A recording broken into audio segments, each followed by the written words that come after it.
everyone. My name is Micaela Sanchez, and welcome to our new series of podcast, ChiLat Chats con CLCA. Today, our topic is going to be navigating the ChiLat identity in the LGBTQIA plus community in the context of imposter syndrome. And today, we have a lovely panel to go over this topic. Today, we have Ronnie, Catherine, Christopher, and Kaden. So if y'all want to go ahead and introduce yourselves with your name, your pronouns, your year, and your major. And Ronnie, do you want to start off? Introduce yourself. Okay. Hello, my name is Ronnie David. I use he, him, his pronouns. I am a second year and I am double majoring in cognitive science and design. And I'm originally from Concord, which is like East Bay. I'm excited to be here. That's funny, Ronnie, that you're from Concord. Nicole, she's from Concord too. And I was like, oh, and I passed by through the city and I was like, oh, this is such a pretty town. But hi, everyone. My name is Catherine. I go by Kat Menendez. My pronouns are she, her, hers. I'm a second year. My major, it's kind of up in the air, but I guess it's like cinema, digital media with communication. And I'm thinking of minoring in stat, but kind of up there. And then my hometown is Los Angeles. But specifically, I'm from the Valley, like the Valley. So, hello everyone. My name is Christopher Ruiz Martinez. My pronouns are he, him, his. I'm a third year international relations and communication double major. And I'm originally from Mexico City, but I've been living in San Jose for many years now. So sort of a Bay Area boy right now. And I'm excited to be here.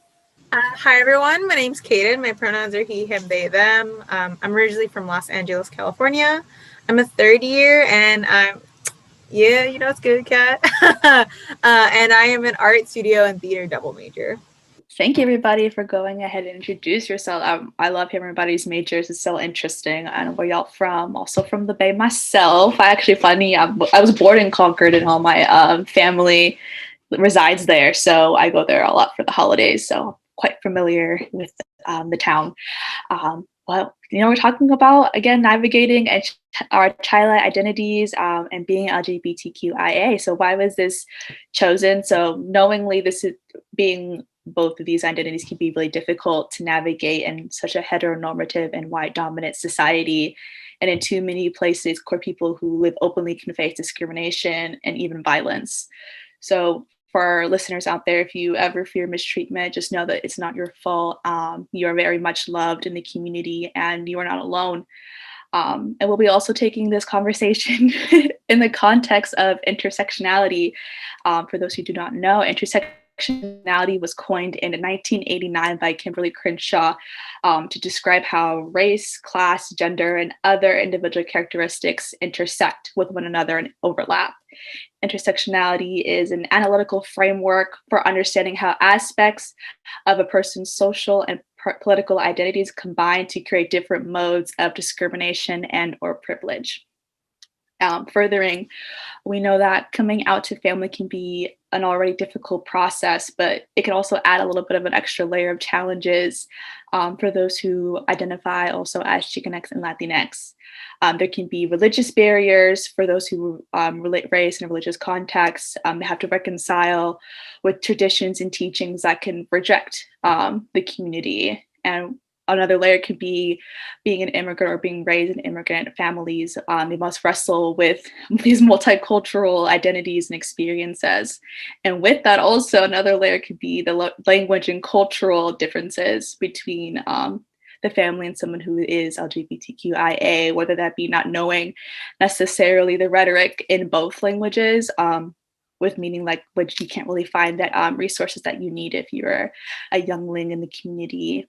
And all the while also knowing that there's a lack of representation of LGBTQIA people and also Chicanx and Latinx people within the dysphoria, which adds another layer of invisibility and erasure to our experiences. So for today, we'll be going through some questions and having a little bit of an open discussion, which I'm really excited to hear everybody's perspective. And starting off with the first question, how has your ChiLat and LGBTQIA identity related to your everyday life? What have you discovered about yourself as you continue to learn about your own identity? And we'll start off in alphabetical order with this. Feel free to anybody to chime in if you want to add anything extra to someone else's point. But Ronnie, would you like to go ahead and start?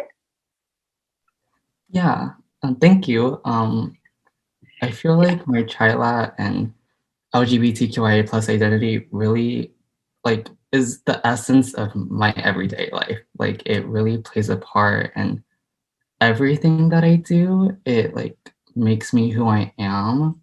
And so yeah, I find it like very important. Um, it's really interesting because when you are in the closet, I don't know if anybody else felt this, but for me, I felt like there were like multiple versions of myself.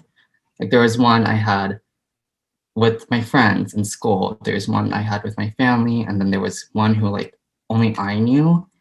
And so when I did finally come out, which was like a year ago, it like really was struggling trying to figure out how to like merge all of those identities together. Like how can I merge my ChiLat identity with my family, with my queer identity as myself, and how can I merge who I was around people? And so it really plays a lot, like again, with the intersectionality, like it really all is always crossing and it doesn't ever like separate. I can't be one without the other. But yeah, I think what I've learned is that you can be one person. You don't have to keep playing a part every time like you see a new person. And I just that has been very freeing to like feel that way.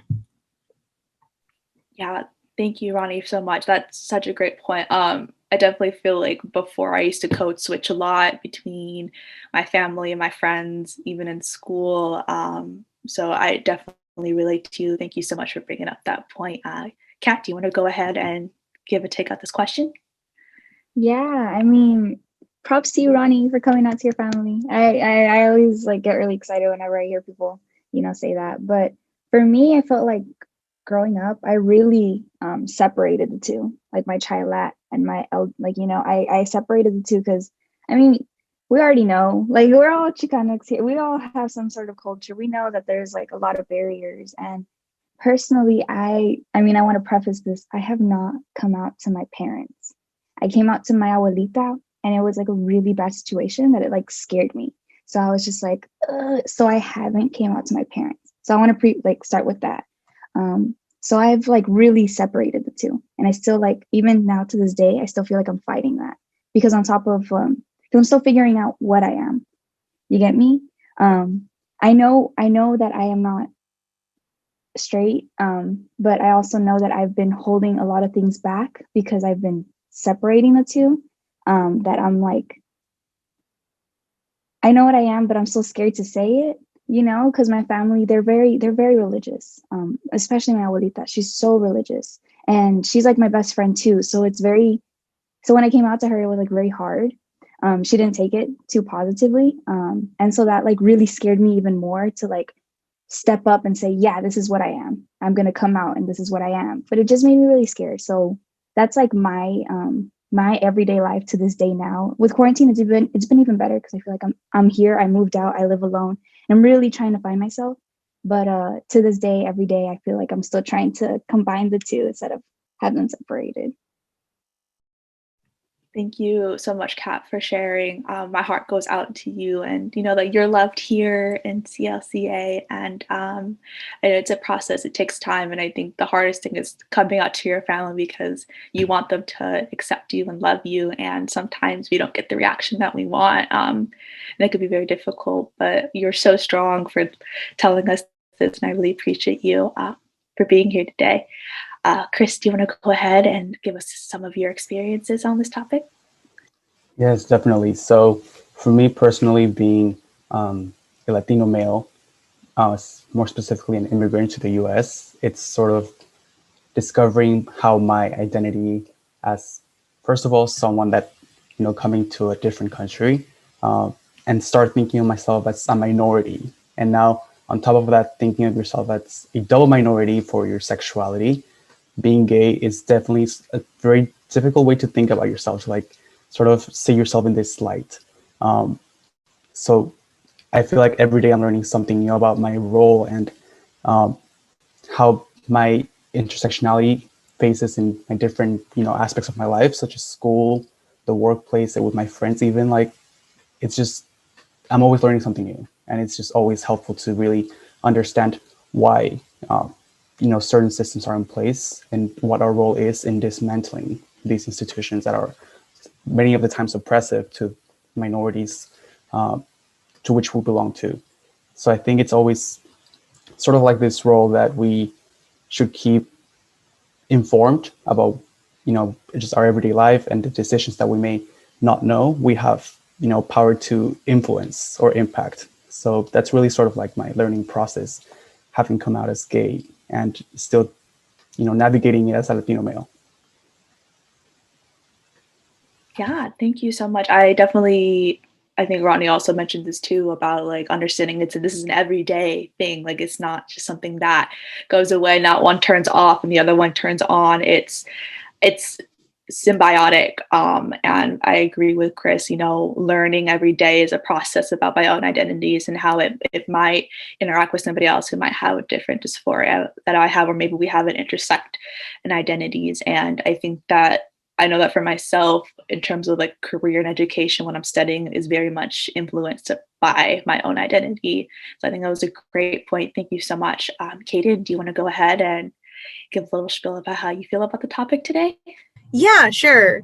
So I really I kind of lived in a constant separation of those two identities as well. And I think only more so recently, and I'm going to be a little honest, mainly when I joined CLCA, it was kind of something that I started connecting a little bit more because my parents, specifically my dad, kind of raised me in a way that wasn't like very orthodox. So they didn't teach me Spanish. My dad didn't want to.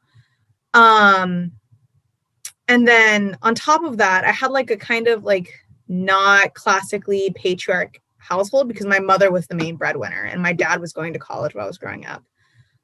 So there are like a lot of things in like, I guess orthodox is a good word. I don't want to say like stereotypical because I don't feel like that's accurate. But I guess the more orthodox way, and a lot of like ChiLat kids, especially like kids in my high school, and this is where I sort of experienced it the most, is because it was like the first time I had gone to a high school full of like, where the population was like 98% like Chicanx, Latinx kids.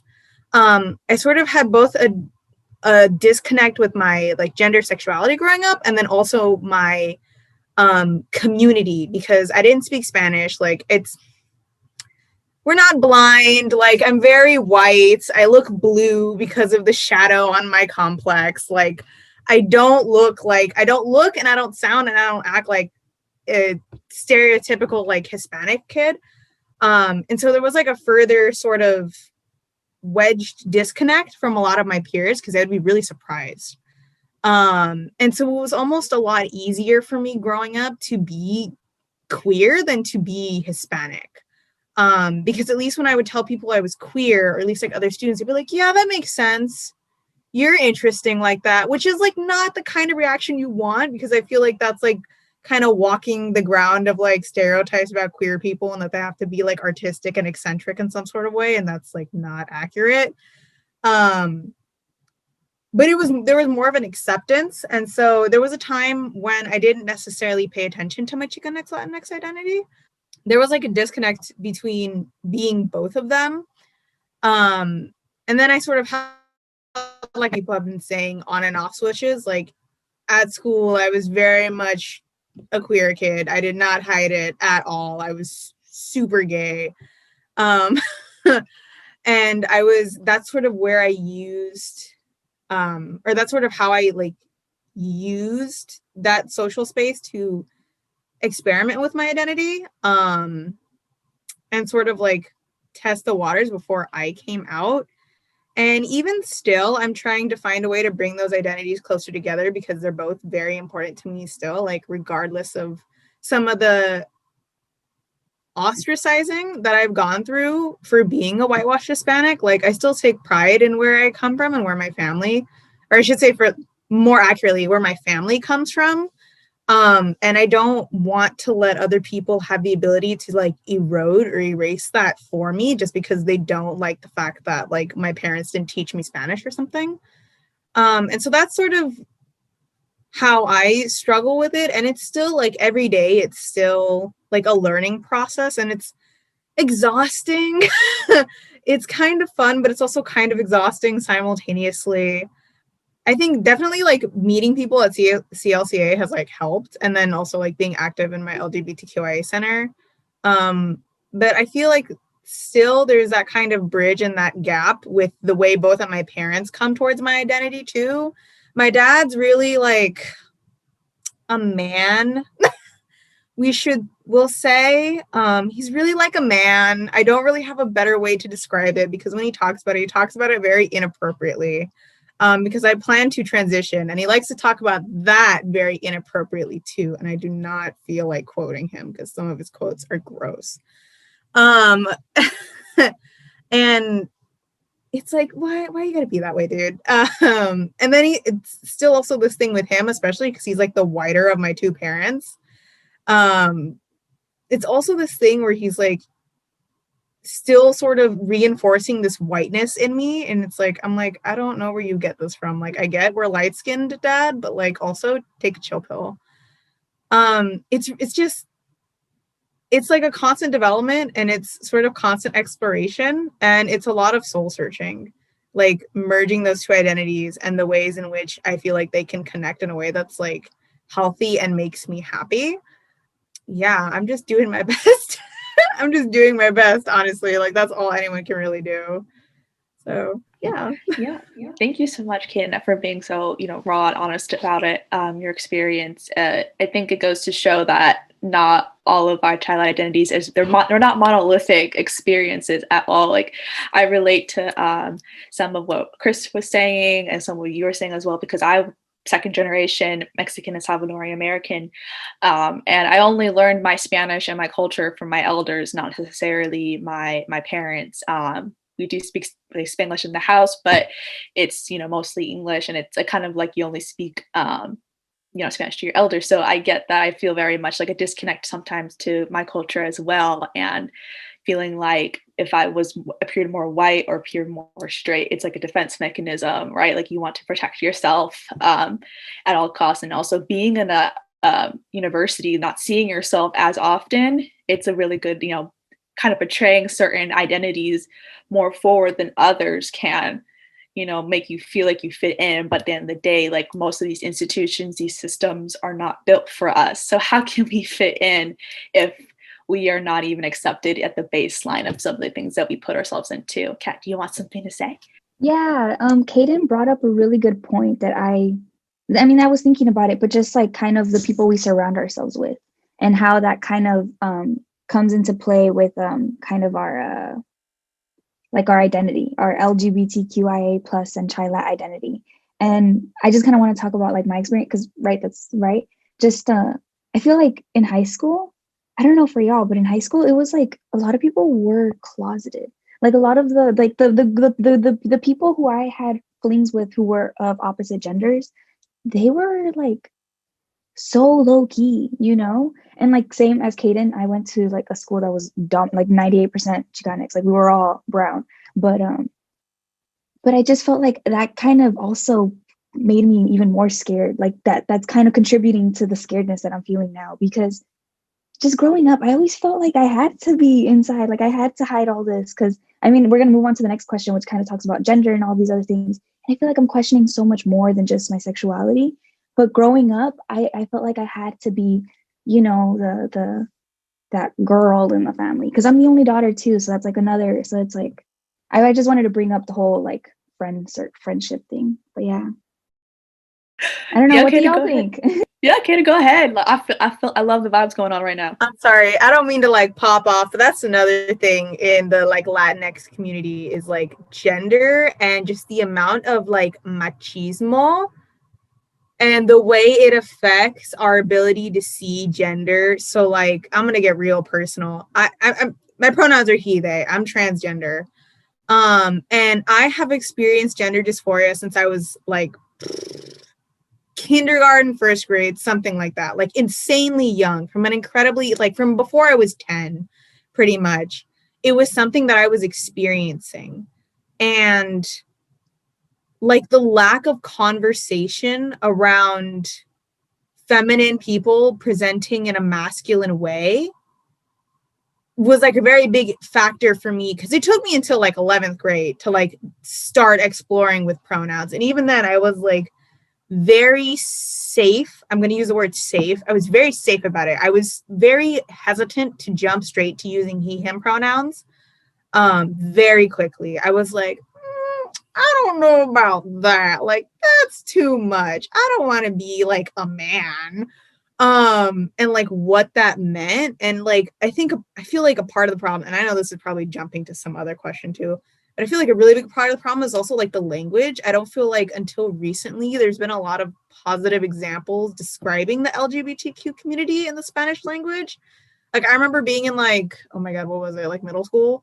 So I was like 12 and I was like, Dad, like, what word do you say to like, to describe like a gay man? And like the first thing he said was like, he was like, oh my God, what was it? It was like, I'm sorry, I'm going to curse. It was like culero or something like that. And I was like, what does that mean? And he automatically said the F word, like FAGG, you know the word I'm talking about. He was like, oh, that's how you call somebody up. And I was like, excuse me? That's not a word you just throw out there. I was like, Dad, like what? That's not a nice word. And he was like, so? And I was like, no. And I was like, well, what if it's a lesbian? And he was like, the same thing. Like, and it was just like all of these, like I would ask him and I was like, well, are there different words? Like there can't just be one word. And he was like, just saying nothing but like sort of like these slang slur words, which I don't feel like helped. And I mean, I came into college and I took a Spanish class and we kind of learned a little bit. And they were, I guess, less hospitable words. But that's also me learning that in a very privileged setting of being in like an elite university with a professor or with a grad student who's trying to go into education and study, like is getting a degree in like Spanish and education. Like, of course, she's gonna have more proper, less like bigotry styled terminology for it. But like the majority of the population doesn't, like, not everyone's going to know that because not everyone can afford to go to school, especially when you're part of a community or like a minority that, especially within the US, gets heavily targeted and sort of heavily targeted to avoid higher education, especially with like the school to prison pipeline and the way that it affects like Black and Latinx and Chicanx kids, especially young men. Like there are so many people who don't know this language, and to hear the association of like this negative slur that's typically used as an insult on people with these certain identities, like it's also just another conflicting matter in like being a young Latinx Chicanx kid and trying to discover what your identity is, along with just like the way that like machismo factors into how people can dress. Like I had a friend who wanted to get his eyebrows done, and his parents, because he had like kind of bushier eyebrows, and it was more of like a grooming thing than anything for him. And his parents, he was like scared to do it and scared to go get it done. And I was like, well, why? There's nothing wrong with you, Irvin. Like, just go get him done. It's not the end of the world. Like, are you scared it's gonna hurt? He's like, no, I'm scared my parents are gonna think I'm gay. And I was like, for what? Grooming yourself? Like, oh, suddenly I'm wiping my ass and it makes you gay? Like, no, that's not how it works. But it's just like the way that a lot of older, more conservative like folks in the community will just automatically charge something like that as being feminine. And if you're masculine or you're supposed to be and you automatically do something like that, it has to mean that something's up. And it, like, that's not the case. And that's not how that should work, because like there shouldn't be a restriction on like how men groom themselves or like the colors they wear or like the clothing they wear. Like that, none of these things actually have like a gender or a sexuality to them. They're not inherently gay, they're not inherently straight. But it's like this association with feminine, and being feminine must mean, which is a whole nother bad stereotype in yourself, that like queer men have to be feminine and like to wear makeup or something like that and like wear pink. And it's like, no, they can also like, I don't know, like basketball or something. Like they're people, they are allowed to be varied. Yeah, I just wanted to pop off on that real quick because I get that so much as like a gender fluid, trans fluid person of like, well, what are you? What is this? Like, this isn't making sense. And it's like, it doesn't need to make sense to you. It's not your business. Anyways, No, that was great. I appreciate you brought up so many good points. Especially when you talked about machismo, I feel like that's something we should definitely talk about, because I think that having just knowing that existence in the household, also not only hurts Latino men, but also it comes to Latino women as well. Like I do believe there's a connection between like my internalized homophobia, my internalized biphobia, knowing that I was raised with machismo in the household, and that it's very much apparent. And also understanding that I am, we're all very privileged to go to university and unlearn these practices, because I didn't really talk about pronouns until I got to university. And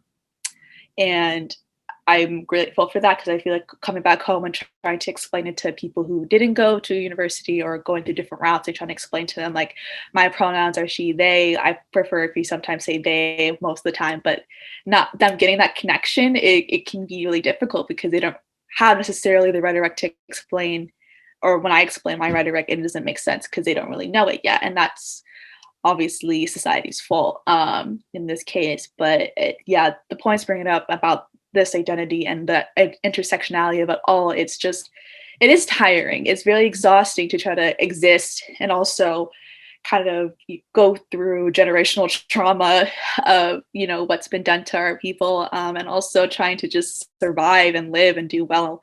It's a lot. It's exhausting, and we shouldn't be put through it, but we're survivors for doing so. It's great. So let's segue to the next topic about intersectionality. How has your identity helped you better understand intersectionality? Chris, do you want to go ahead and start? Yeah.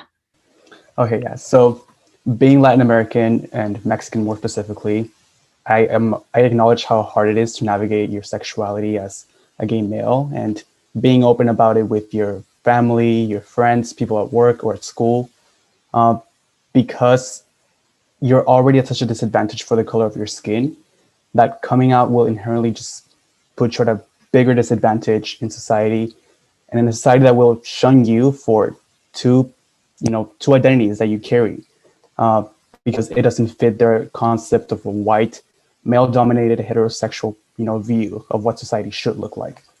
So at least that's one of the main reasons why people will fear coming out, and it will take them years to do so, because we know that doing so will bring negative consequences, or it may damage our relationships with the people that we care about. But I think also Latin American culture has a lot to do with this. I mean, like you mentioned, Nikki, earlier on, the ideologies that we practice in this culture are dominated by the Catholic Church, and also by machismo, which is the patriarchal view of society. So really, these ideologies, I think, we hear when we grow up that you'll receive some sort of religious punishment. You'll go to hell if you're gay. If you're gay, you're going to receive this social punishment, that all of a sudden you can't meet this set of expectations that your family has for you. If you're a male, you have to have a family, you're going to be successful. Well, that's no longer going to happen because now you're gay. So I think it's like that, really, that difficulty to come to terms with it. And I think our culture is partly to blame for those existential difficulties that we come across with when we come out. So I think personally, how I understand it is that I am fortunate to be living in the US as an immigrant from Mexico, because I can't help but to think, would I be my authentic self if I were living in Mexico right now? I really wouldn't be able to tell you. I mean, maybe not. It may be much more harder to even accept myself, or I would be facing more like discrimination and hostility had I stayed in Mexico. Now, again, I acknowledge there's like things that have to change, and the status quo is one that's not, just for all of us. It has to be fair for all minorities. But I think it's just, like I was mentioning earlier today, it's just our role to sometimes dismantle these systems. And this is the reason why sometimes I feel safer in the mainstream culture of the US than in my own Latino culture, as sad as it is to say, because, I do have pride in being Mexican. I do have pride in being a first generation, Mexican immigrant, but it's just hard to like grapple with that. The fact that your culture doesn't really accept you at times. So that's really like how I sort of dealt with my intersectionality, and I still do so every day. Yeah, thank you, Chris. you just, talking about the layers and your identity, just you brings out great points about just, again, like the turning on and off of identities, and we just realize we can't do that. And you bring also a good point of Catholicism and that religious barrier as well. And I sympathize with you because also I was raised in a Catholic household. I went to Catholic school for 9 years, and it was kind of, more or less subconsciously and consciously like beaten into you, being gay is wrong, being gay is demonic. If you're anything but cisgendered, like there's something wrong with you. And we know it takes a lot to outgrow those practices. And again, we have like it's internalized, this is something that we grow up on, and it takes a lot to unlearn these things. It takes a lot to love yourself for it because you were told your entire life, like, that's not right. You don't do that. That's not where you belong. So thank you for sharing that. Ronnie, do you want to go ahead and answer this question too? Yeah, I think everyone has brought up really great points that I have not even thought about, and just I'm like opening my eyes even more. But yeah, I definitely, when Kaden was bringing up feeling like quote unquote whitewashed, I definitely resonated with that because again, I don't speak Spanish. I was not taught Spanish. I'm half Latino, half Asian. So like there was kind of, again, there's like a difference in like my experience being half and half. So it's kind of like, yeah, difficult. I don't really like the term whitewashed because it makes it sound like white is the norm when I do not like that. So I think we should try and fix that because I don't like that term. But yeah, and also I was predominantly raised like in a Catholic household. Like I also went to like catechism. I used to speak at like church and like be like a reader, and like so it was really ingrained in me that like, yes, like you're wrong, like you're going to hell. And it was just like, like I don't like this. And so also I did feel like it was easier being queer than it was being Latino. And I specifically like remember like before coming out, whenever I pictured like a future and like tried to imagine myself being with a man, it was always, I would picture myself as a white man, which is such a weird thought because I know I'm not white, like look at me. But it's kind of just like we don't have representation, and it was easier to see myself as a white man with another man than it was to seeing a person of color with another man. And it's like that was like a very scary like realization like to think about. But when you do, I am fortunate that I did come out to my family. I was actually outed, so again, like that wasn't like my choice, but nevertheless, I was able to, overcome these obstacles and basically like navigate through that. But when I did it, that's when intersectionality really became clear. Like it made sense that I'm not less of a man because I'm queer. I'm not less of a Latino man because I am queer or because I am half and half. And it's kind of just like navigating that there's not a specific route that you have to go through. Like it is each individual.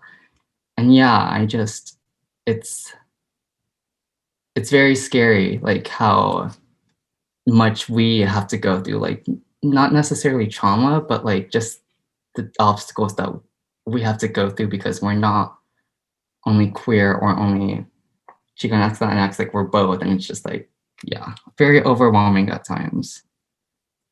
Yeah, thank you, Ronnie. And you bring up a great point about, the whitewash term. I'm with you on that, but I have also never been a big fan of that. Just going back to my point, I'm just saying like being Latinx Chicanx is not a monolithic experience. And regardless of the way you were raised, it doesn't matter. It wasn't necessarily our fault. It wasn't our choice. And the basis of it is just survival. And I definitely agree with you. There were at points in my life, even till recently, where I wish I was like, wow, I wish I was just white. It would be so much easier to have this identity. and also just speaks to the different nuances in our own community about, just colorism and different aspects of that as well. So, and I think, intersectionality has helped me understand that, it has, made me more empathetic about others and identities that I don't hold, including, some of my own relatives. But yeah, it's, you bring up a good point of you're not less than anything that you are, right? You're not less Asian because you're Latino. You're not less Latino because you're queer. You're all of it, and you're beautiful because of it. So I really appreciate you sharing that question. Yeah, it was great. Does anybody else want to go take a crack at why has intersectionality affected your life, Catherine or Kaden? Yeah, I mean, I'd love to take a jab. Yeah, but go ahead. Yeah. I mean, just again, because I'm like, I have so many thoughts, and I'm just like, how do I break this down? But just with me, with my own identity, well, the way I see this, I guess, just through past flings and people I've dated in the past, because I've always kept that very secret. But I think that's been a part of helping me find myself. But it has also helped. It has also like contributed to a lot of hurt that I hold, because a lot of these people, they like come in my life and then they like confuse me even more and then leave. And so it's like, I think and specifically with gender, I think is what I've, because I grew up in a Catholic home, as all of you all, but my parents are very strict, so I was never allowed to date. So on top of, me being with like the same sex, hiding that, I also had to hide the fact that I even had like a fling with anyone. So all these things, it's like all these different things were intersecting, specifically in high school. I think in high school is when I kind of started to like really dive deep, because in middle school, I just had these thoughts. In elementary school, it was just these thoughts, just like kind of surfacing like, oh, I don't like how my mom is making me dress this. I don't like this, it's like, oh, I don't like that the priest said that, like just these thoughts like, oh, like, wait, why am I attracted to this person? Oh, wait, those little things. But in high school, that's when I really just like was like, okay, I'm gonna try to like dive deep into this. Like, what is this? What am I feeling? What is all this? And while I was doing that, I think I learned a lot more about myself, but it also helped me kind of figure out, because as I said before, I'm still on my journey, kind of figure out how fluid I am with my gender and my sexuality, but also how that plays into my ChiLat identity, because I'm still, I guess, quote unquote, closeted, if that's how you would think of it. So it's scary, but it's also just, I don't know. Yeah. Yeah, thank you. I think that you bring up a good point. I don't think that any of us are down on this journey of self-discovery, and I think it's an ongoing process. When I came out to my parents, it kind of was a gateway of like me questioning my gender as well, and asking myself like, what makes me feel good when I put this on? How do I like to present myself? And I think it's a never stopping process. It's always continuing, and also, like as you said, like bringing it to the context of being ChiLat as well, and what does that mean, and trying to look for other people in history who probably have the same identities as me, and trying to see in what way through art or literature they presented themselves. So it's interesting to like use that as a framework, because I think it does bring different context to it. Kaden, do you want to take a crack at this question as well? I think that we would love to hear from you. Yeah, I'd love to. Oh my gosh, my identity is very like, it has helped a lot with like learning intersectionality and getting a better understanding of it. It's all, I like just want to say, it's super funny that you wished that you were whiter, Mickey. Like that was something that I feel like I've gotten from like a lot of other my peers. I'm like the weirdo in the sense that like as a child, like I would desperately pray to like God and Santa that like I'd wake up and be browner. Because I was like, at least if I look Hispanic, people can't tell me no, I'm not, so like I would like try to get sunburned. Like I would refuse to wear like sunscreen as a kid. Totally unhealthy practices, of course, but it was just this weird battle with like trying to fit to like the norm of what like other ChiLat kids were experiencing. It just sort of helped me better understand as I got older that like not everyone's gonna have this experience, and like you've been saying, it's not a monolithic experience. And you know, it doesn't matter that I haven't experienced a lot of the stuff that like my like other ChiLat youth have experienced. Because I'm like, I was super different from a lot of the people in my school. Like, I didn't even live in the same area. A lot of them lived in like similar areas to like our school, and I was like easily like 30 minutes away. In a more white area. I live like pretty close to Beverly Hills, honestly. Doesn't Which also a lot of people have made the assumption that that makes me and my family wealthy, and we're not.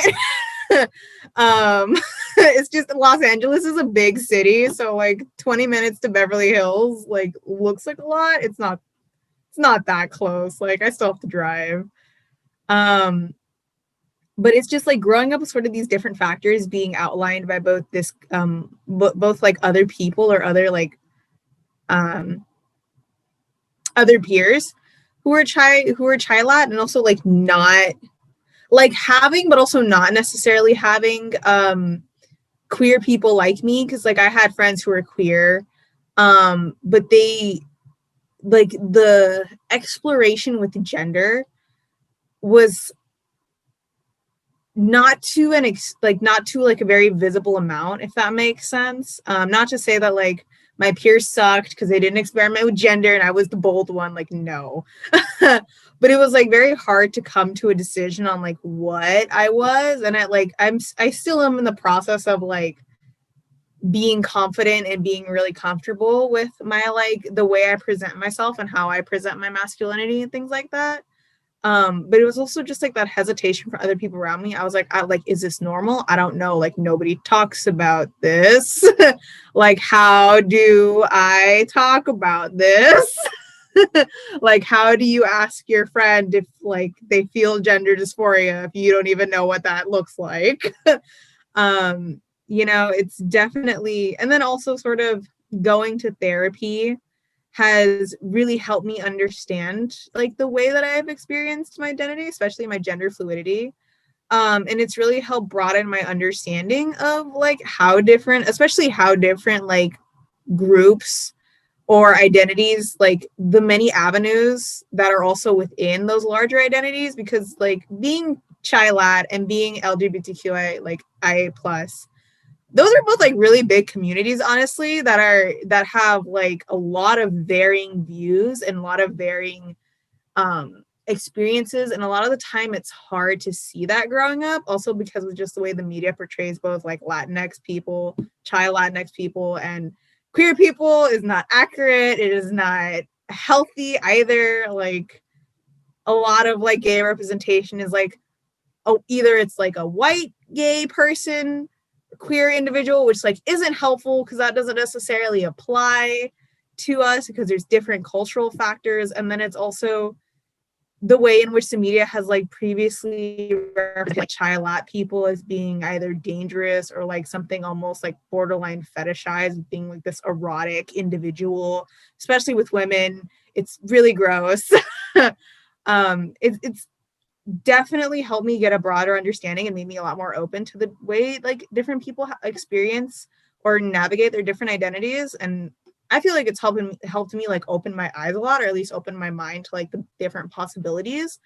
And it's also helped me realize that I don't need to understand people. That's like the biggest thing it's taught me, is that like I don't need to understand how you express your like cultural identity or your gender identity or your sexuality. That's like none of my business. And if you want to tell me, that's amazing. But also like, I don't need to I don't want to say concern myself. I don't need to butt my nose where it doesn't belong. And I don't need to be like, well, this is not how you experience that. Like, it's very much made me like an anti-gatekeeping person. And I hate gatekeepers. Because it's like, there's no one way to be a human being. And, you know, there's no one way to be ChiLat. There's no one way to be part of the LGBTQIA community. There's no one way to be both of those identities. Like, it's very personal how you experience life and how you navigate those identities. Yeah, thank you for that. You have a good point too of like when I was in high school, you know, not necessarily knowing how to express how I was feeling about like a certain person. I remember my first like, you know, girl crush. I would say, oh, that's my girl crush, but like knowing that like that was just a crush, you know, it's just, you know, there's no rhetoric for that. And I remember it to this day, like learning as I got older, as I started learning about the community. And before that, I was a hardcore like ally to the point where it was like, something like, you know, like when I told my mom I was at, like when I was bi, she was like, yeah, I know, like you didn't have to tell me. And I was like, oh, okay, cool.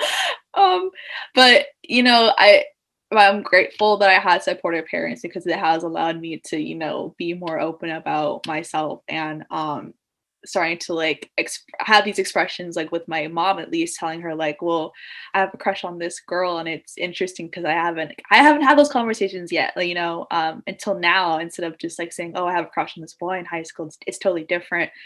And my expression with how I dress as well has been very much more open lately and more accepting in my family. So I think it's a process for all. And I think when you start to have these conversations and bringing in your culture as well, I think that it has like an underlying empathy, right? When you know that someone minority else is in the room, you have that relation with them where it's like, I relate to you on this aspect. It might not be fully, I don't know your full story, you don't know mine, but we have a mutual respect and understanding that we are different in this case. And I think that's one thing I'm really happy intersectionality has taught me.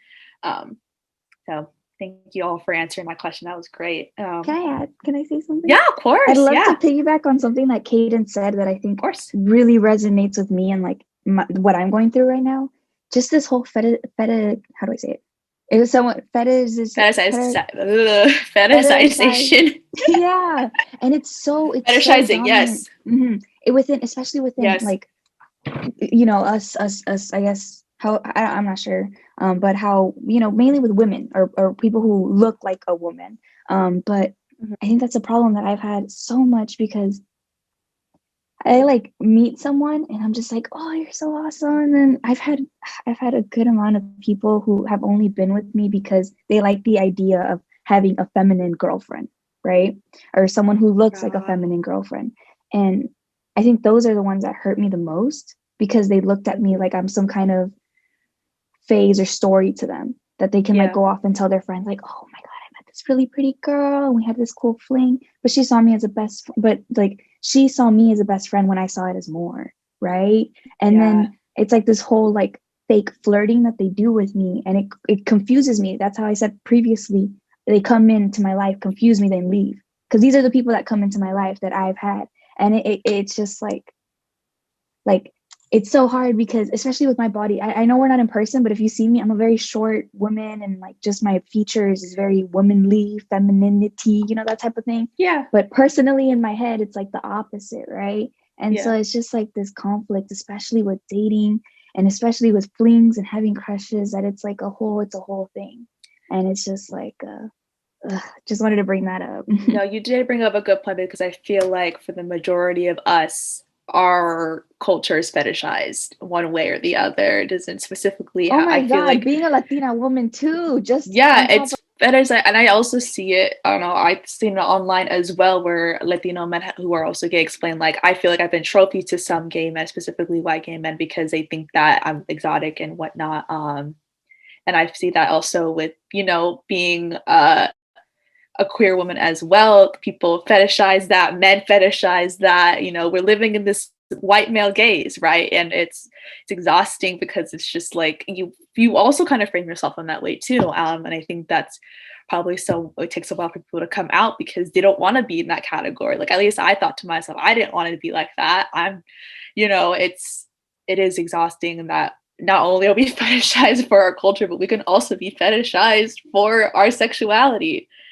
And it's not okay. It's not. And I catch myself doing it sometimes with other cultures, and it's kind of like, I don't like it. If I'm treated this way, I shouldn't be doing that. I don't either. And people need to wake up and realize that it's not cool. We're not dog breeds or anything like that. We're people, and this is an identity that we can't turn off either way. Kaden, go ahead, please.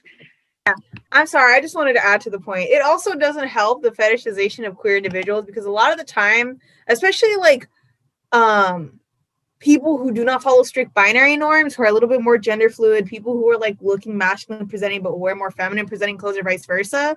Because a lot of the time when people, like the wider general public gets introduced to people like us, it also doesn't help that our culture is fetishized, but just being queer, a lot of people get introduced to queer people through porn, which doesn't help the association their brain makes with like, oh, you must want to get down and dirty. What if I just want to go have some coffee, dude? Like, that's why I'm here. I'm not here to please your eyes. I'm here because I'm tired and it's 2:30 and I need a pick me up. Please stop staring at me. Like, and it happens constantly with queer people, especially people who like blur the lines with androgyny. It becomes this very heavily like exotic, like weird thing. And again, it doesn't help that a lot of people get introduced to it through porn, because porn is already the most unrealistic thing known to man, you know, and to just have this other thing, this like other sort of label that actual people like resonate and identify with. And then the way people first get introduced and taught about it is through something very dehumanizing as well, because porn is not about your feelings. I don't think I need to, I think we all know that, but porn is very much like not the most humanizing thing to watch. You know, there's like a very specific goal in mind, and it's not about people's feelings and emotions. It doesn't take the time to like express the different ways people have sex or the different ways people present their sexuality. It just sort of makes this connection between this action and this person, and it automatically leads to the way that people view the queer LGBTQIA community. Like, I don't know if you guys remember this back when we were in person, or if you guys were on campus. It was like sometime last year, there was some like there was some homophobe screaming about like how gay men should not be gay because, quote, it destroys their rectums. It was the weirdest thing, but it's like, why is that your point? Is what, like, why is it, one, not every gay couple does anal, just number one, but number two, who are you to make assumptions about how other people have sex with their partners? Like, what is this? Why is this your targeting point? Like the way that gay men like typically or stereotypically have sex. Like, nobody asked for you to make this point. And like that's a lot of homophobes will do that. They'll make that connection to like the way that like gay porn presents gay men having sex as like this weird orgy that can destroy your asshole. And it's like, you know, that's not how that works. That's not how everyone has sex with their partner either. Like, it just adds to the weird fetishization and like the misunderstandings that people will have with already being like a cultural community that gets like fetishized, especially women, because the whole like spicy Latina, like the idea that Latin women are like always going to be like super like curvaceous, and it's like, no, they can be twigs too. Like, you know, all women are valid regardless of their curves. This is not cute. It's like just a double whammy in which the way that like our society frames and talks about our different like our two major identities really just adds to this weird like hyperfixation, fetishization, like really like nosy obsession of like, oh, how do you do things? Like, how do you what's your private business? What do you do behind closed doors? And it's like, you don't need to know. It's none of your business. But yeah, I just wanted to make that point too, because it's very irritating and frustrating. And it's like just a bigger part of society's inability to like properly teach people about other individuals and just really focus on how like straight, white, cis, het men experience the world. Just adds a whole nother level of like things that I just hate. Yeah.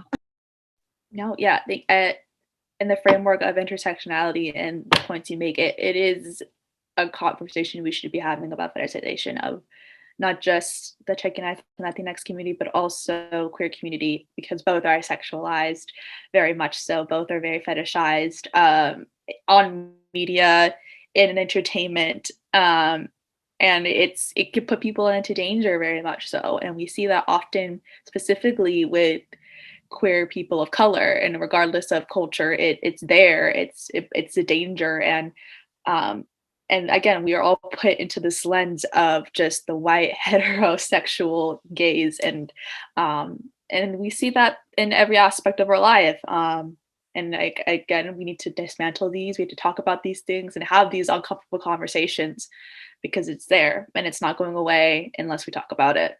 So all the points made on this topic has been so great. We'll move on to the next question. To what advice would you give to younger students who are having a difficult time coming out? Chris, do you want to go ahead and take a crack at this question? Yeah, most definitely. So, I mean, first I want to point out that coming out is no easy task, as we all know.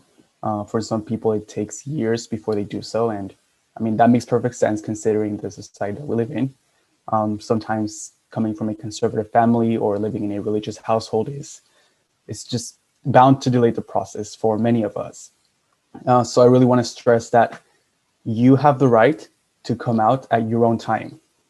And if you feel like you're not in an environment where you'll be safe, or or if you're gonna face retaliation from someone, it might be best to hold off on that process and take steps to get out of that situation first. And when you do feel comfortable, to come out, I recommend that you find, appropriate time and space to share these news, and do so in a way that, it's calm and that you remain empathetic of the other person, because it may take them by surprise. I know with my mom, it certainly did, surprise her a lot. I mean, was she shocked? No, but yes, she was surprised in the end. Like, it's something that you have to assimilate. It's not easily done. So, but of course, don't tolerate any abuse or mistreatment from anyone for being who you are. And keep in mind that nothing's going to change about you if you do come out. You're still going to be the same person at the end of the day, with the same virtues and the same flaws that you had even before you came out. So there isn't really a reason why you should fear that, the relationships that you have with your close friends or your family or your coworkers is going to change at all. It shouldn't. Like, if you're in a safe space, I want to emphasize that. But if the response is negative, or it's one that you weren't expecting, just also I want to emphasize that it has nothing to do with you. It's not your fault, and there's nothing wrong with you. But it may take a while for the other person to understand where you come from and just really understand you overall. Identities are very complex sometimes, and it's all about teaching the other person, because a lot of the stigma that's around the community, it has a lot to do with misinformation. So I think we have to inform other people as well as to what it really means to be part of the LGBTQ plus community. So in that sense, yeah, I think just to end it is to have a good support system as well that will be there for you to sort of help you through these problems that come out with, that come with coming out, I guess you can say. So in my case, I had a very good, strong group of friends that was with me. And just, it was sort of easier with my friends to come out before my family. And I think maybe for many of you, it was the same way. And it just facilitates things. It makes them much more easier to then be ready to have a conversation with, a family member, or maybe someone else that is maybe a bit harder to, inform them of your identity.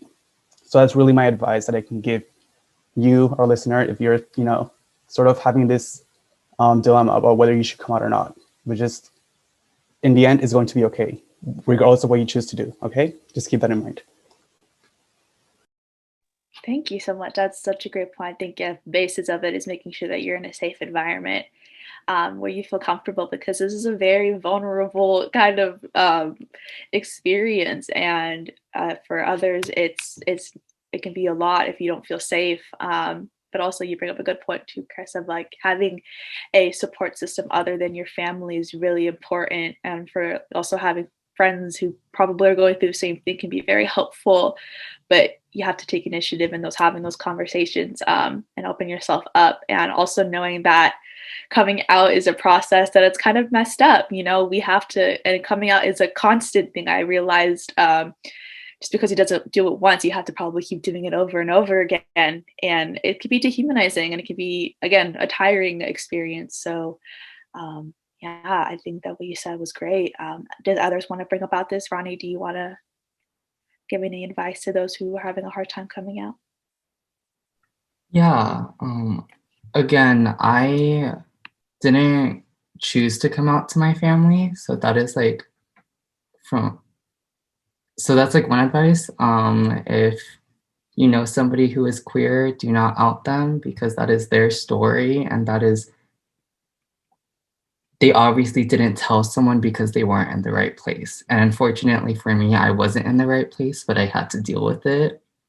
And so, yes, there is proof. You can, like, there is a light at the end of the tunnel through like the difficult time. But one advice I would give is that you don't owe anybody an explanation. I think one thing that a lot of people like to do when people are coming out is twist the story and make themselves the victim. And especially with my mom, when I told her, the first thing she said was, "Why didn't you tell me?" And it was kind of just like, because obviously I wasn't ready. And when I told my friends, some of my friends again twist the story and said, "Why didn't you tell me?" And you don't have to tell anybody. You don't have to rush it. You can take as long as you want. You can tell people when you're ready. There's no right time to come out, and there's no right way to come out. You don't feel like you have to rush because you're afraid that other people are going to be upset, because at the end of the day, it's your story and it's your life that you're going to have to navigate in the end. So yeah. Yeah, thank you so much for bringing that up. Also, yeah, I definitely feel like when you come out and then it kind of switches up on you, it's like, whoa, I feel like I did something wrong when you really didn't. You know, you were speaking your truth, and that could be an experience that people don't reciprocate well. And again, it's not your fault for the people coming out. And also, if you've been outed, that is a power taking. You take your power taking away, and that can feel very dehumanizing. But understanding that you are so much stronger than that is important to recognize too. So thank you for sharing that, Ronnie. Kat or Kaden, do you want to chip in? Yeah, I can add a few things. Yeah. I came out in a terrible way, so don't do what I did. I came out as, because I also do theater, I do acting. I came out through that, which was a good outlet in terms of my anxiety and everything, but probably not the most effective.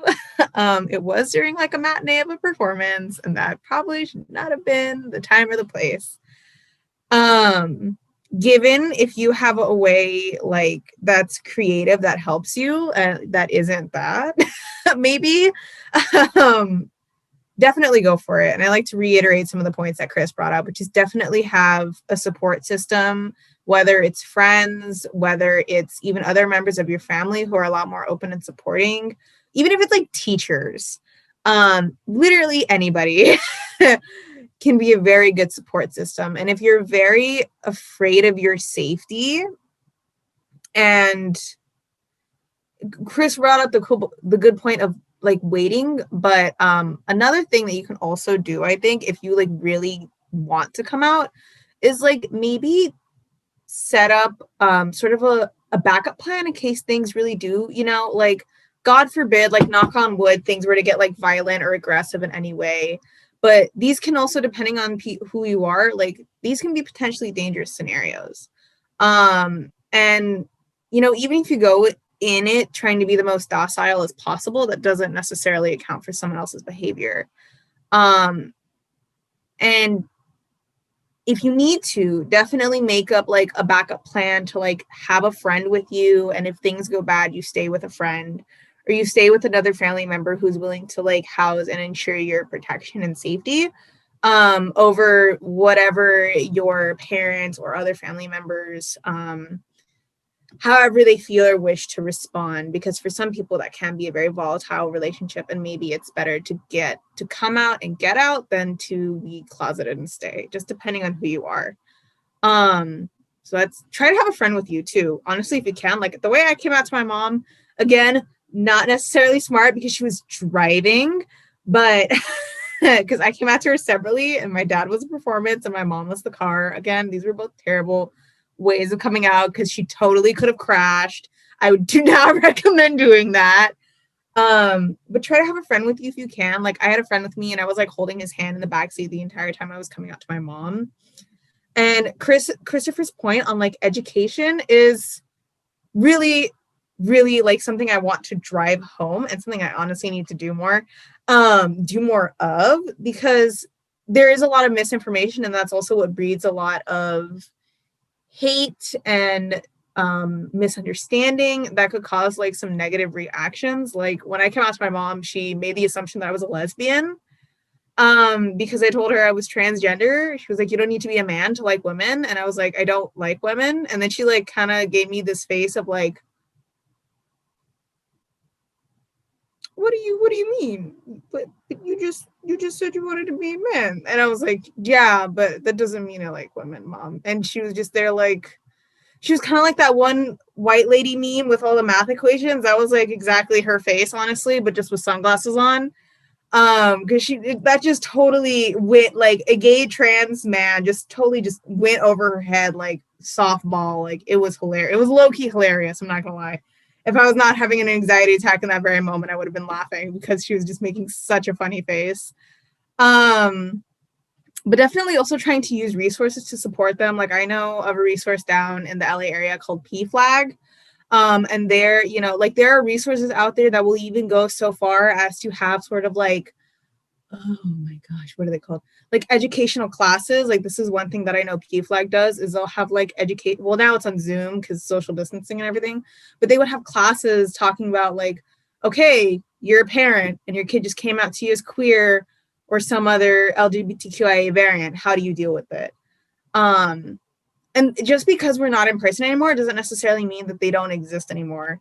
You always want to try looking at resources that your like local LGBTQIA center might also have, because again, they might have educational resources or pamphlets that you can take to your family, but also just in case things go bad, they might have housing resources or like a place, they might know a connection to ensure your safety overall, because that's really top priority you want in these situations. You want to have a support system to the point where it could be a potential housing situation if you really need it. Again, God forbid, but nobody knows. Nobody knows. But also try to you don't need to explain yourself. And I want to reiterate the point that Ronnie brought out too. You don't need to explain yourself. And it is not a punishment because definitely your parents will give you that. You don't need to explain yourself. So when they kind of come at you with those sort of comments, like my mom once gave me the comment of like, oh, well, why can't you just be like my daughter? And it's like, well, one, I was never really your daughter because I was never really a girl, but like, that's kind of guilt tripping. And it's sort of designed to make you feel bad. And it's just really smart to try to reiterate the point that this isn't something new that you just felt like doing because it was fun. Like that's not what gender and sexuality are. It's an inherent thing. And just because you arrived to the time and day where you had both the words and the confidence to truly define who you are, doesn't mean that was never there in you to begin with. It just means that that's not something your parents saw. And regardless of what they see, that should not change. Like, you should still try to feel as comfortable and confident in your identity as possible.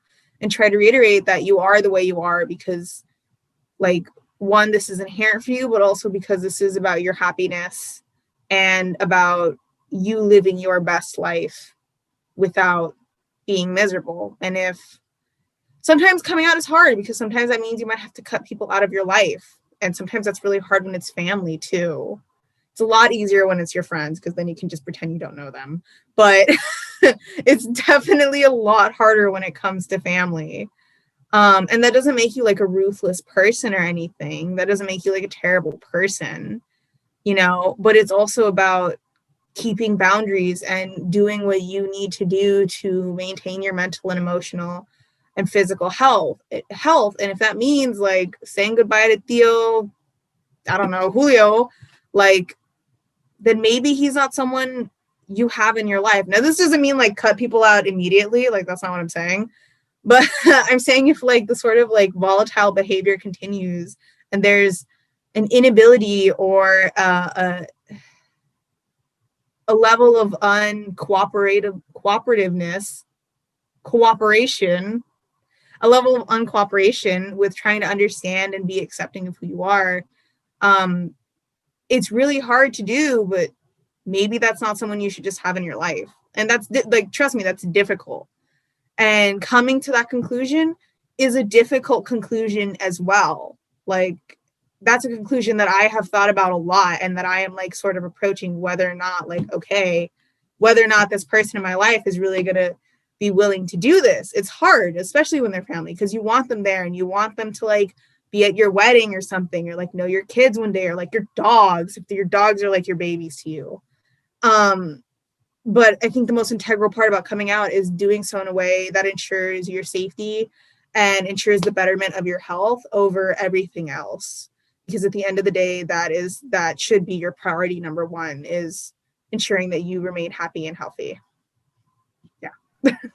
Yeah, can you bring a good point about setting up boundaries? You know, you need to give yourself a safe space for your energy and a safe space for your mental health and your physical health as well, because it all contributes. This is about, you know, your journey, and that entails everything about yourself. So that was a great point to bring up. Yeah.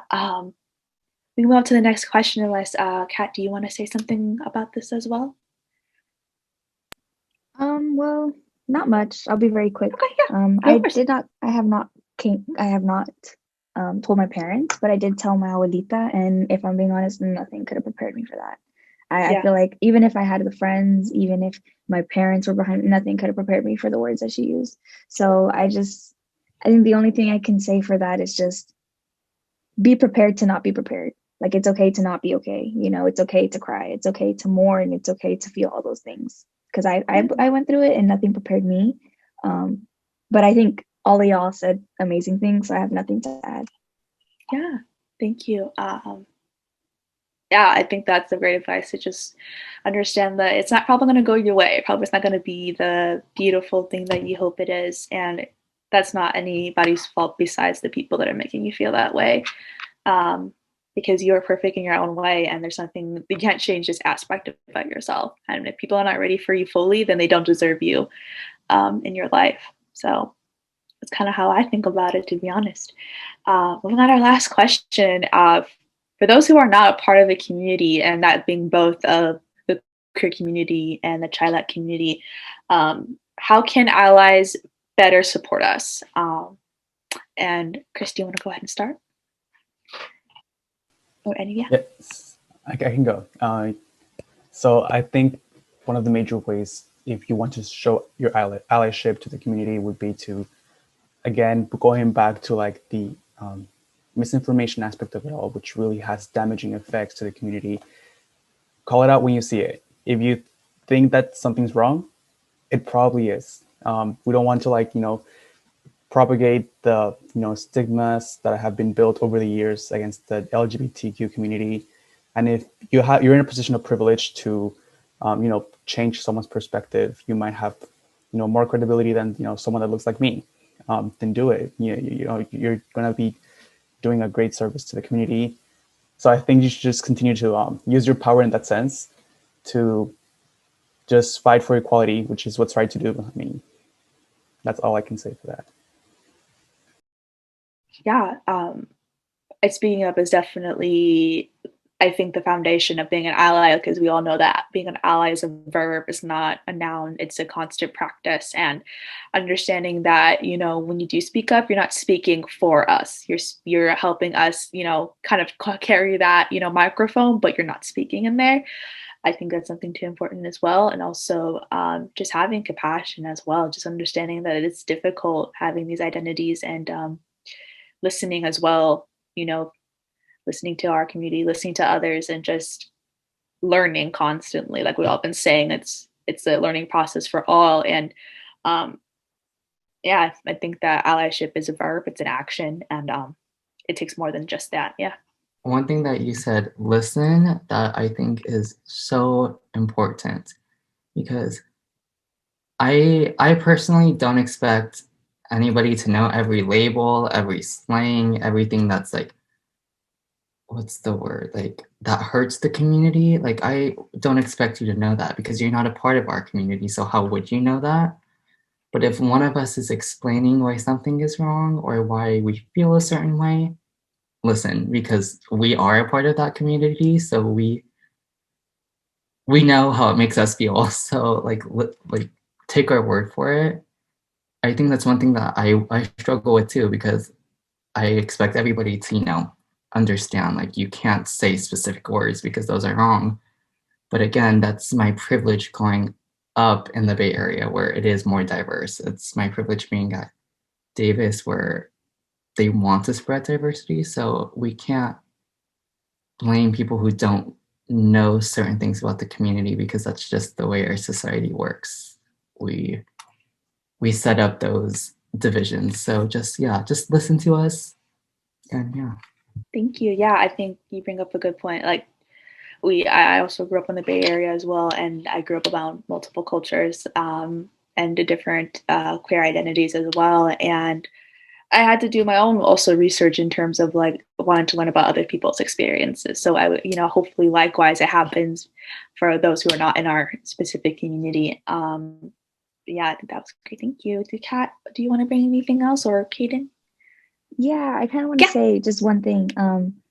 Chris and Ronnie came up, they great things, but I just want to say never to invalidate anyone else. I remember one time I was like with a group of friends and we were like at this mall, and like I guess I made a comment that kind of showed my sexuality, and another person was like, you think that way, or like something like that, and it just kind of made me feel invalid, and it made me think that it just made me kind of like, again, how I how it's hard for me to talk about it. It just really made me feel like less of a person, like, oh, why am I thinking this way, like all those things.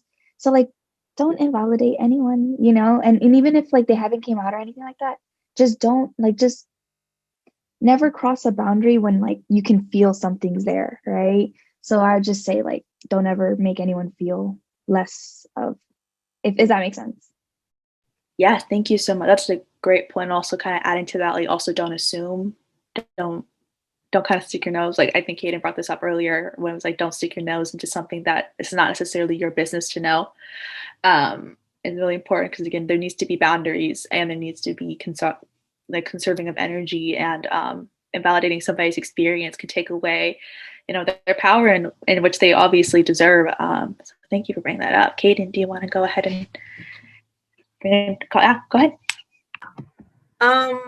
Definitely everyone said like super good and amazing things. I don't really think I have a ton more to add that isn't new. I do want to reiterate listening to people in the community and recognizing that when you talk, you are not an expert, and you can be an advocate, but that does not equate to any kind of expertise in knowing the like how to navigate the queer identity, or what makes up the queer identities, LGBTQIA identities, or ChiLat identities. And also like being an ally, like a very big part of that is education.